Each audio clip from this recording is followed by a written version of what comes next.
Hello, everybody. My name is Jmack Gaming, and welcome back to another episode of this WWE 2005 TEW save. We're here in, I fucking think, Arkansas. I think we're running in Arkansas for the first episode of Smackdown. And let's just get into it. Let's get into the pre-show matches. In our first pre-show match of the day, in a terrible pre-show match, Orlando Jordan defeated Heidenreich in 6:55 with a running power slam. Paul Heyman did some good work at ringside. Is Heyman managing Heidenreich? That's not good. That's not what I wanted. Let's make Orlando Jordan's gimmick different. He's got an old school heel gimmick now instead of a lackey. And he's very good. Very good. So that's good. In our pre-show main event, an extremely short pre-show match, Don Bradshaw Layfield defeated local jobber Timothy Thatcher in 2:44 with a clothesline from hell. They got a 54. I'm happy with it. Our world champion, John Bradshaw Layfield. Out comes the general manager of Friday Night SmackDown, Theodore Long. And he's going over tonight's Raw. He's the first order of business is to have Funaki come out and relinquish the WWE Cruiserweight Championship. On Velocity, booking Velocity right before this, Funaki suffered an injury and will be out for 3 months. So Funaki will have to give up the title. Theodore Long says the next match will be a 6-man elimination match. Or not elimination match, just a 6-man match. The winner of the match will be the new WWE Cruiserweight Champion.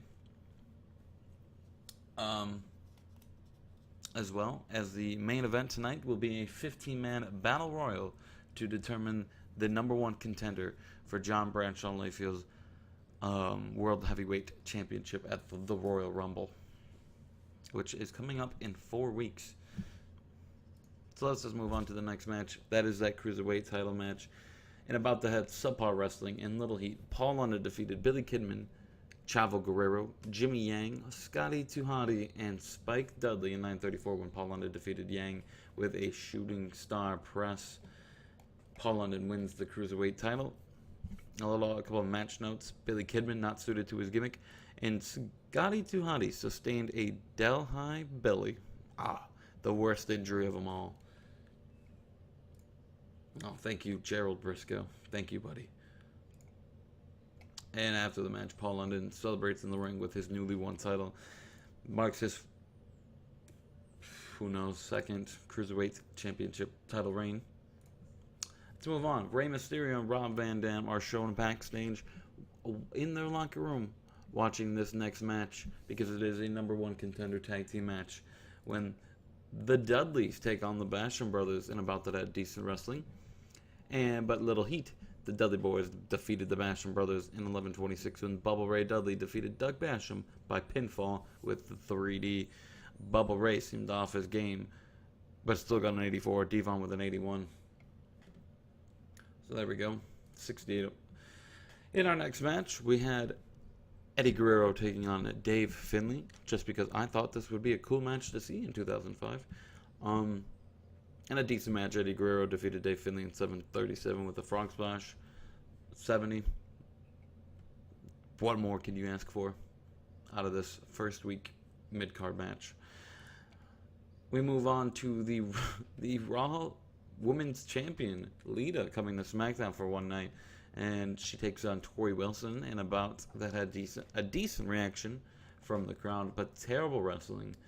Lita defeated Tori Wilson in 8:09 with the moonsault. Okay, so Lita was off her game. This match cooled the crowd down a little. Oh no. Not much more than you can say out of this one. Wasn't really expecting much. 46D. It is what it is. And then we have, let me get this part off.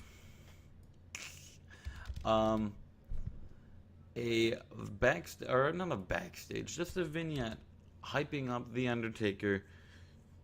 He's just, he got a gravestone on the Titantron with smoke, and it just says, The Undertaker comes back at the Royal Rumble.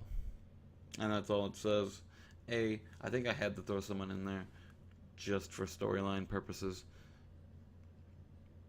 because I didn't want the show to go down because of fucking storylines weren't interesting enough. Whatever. We move on. Wow, this match did terrible.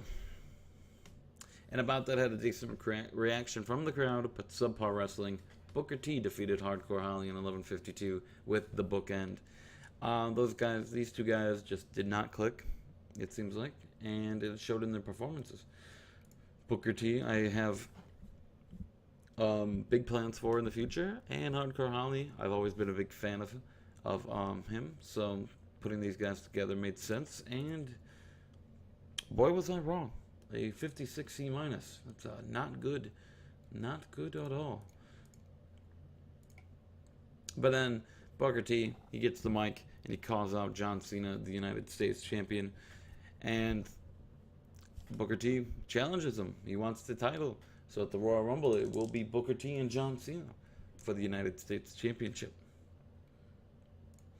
And we move on to the main event, the Battle Royal for the #1 contendership.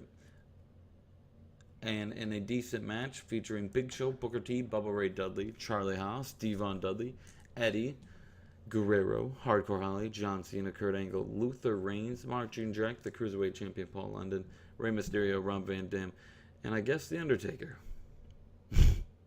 Whoops. Kurt Angle won a Battle Royal in 1808. The other 4 members were Booker T, The Undertaker, and Cena, with Booker T being the final elimination. Booker T got the most eliminations over the course of the match. Wow, how did I not catch The Undertaker being in it?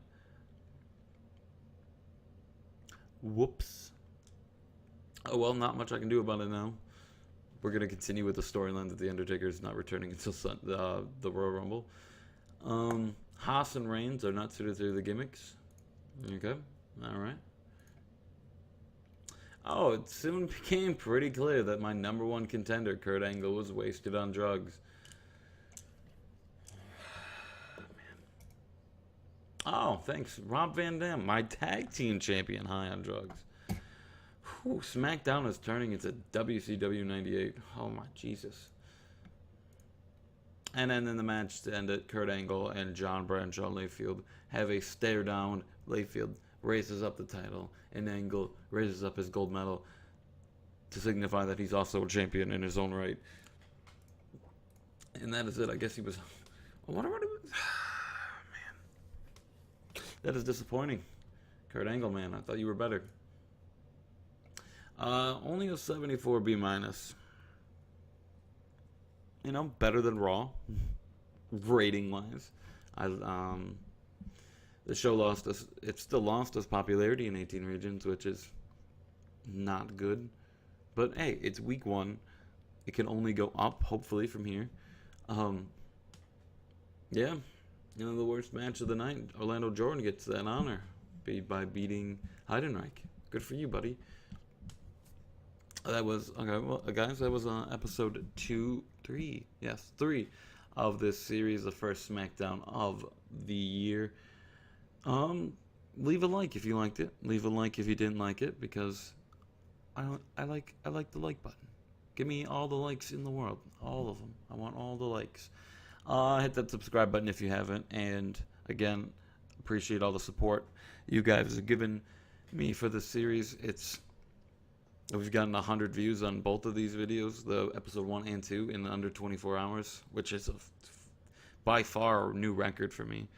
So it's been very cool to see this series get all the love and support that it has so far. And I'm Jmack Gaming, and this has been the first SmackDown of the year. And be back for episode 4, where we will run New Year's Revolution, the pay-per-view that everyone's waiting for. The Elimination Chamber. Who will walk out as champion? Will it be Shawn Michaels? Will it be Chris Benoit? Will it be Edge? Who knows? Tune in to find out. Thank you guys, and I'll see you for episode 4.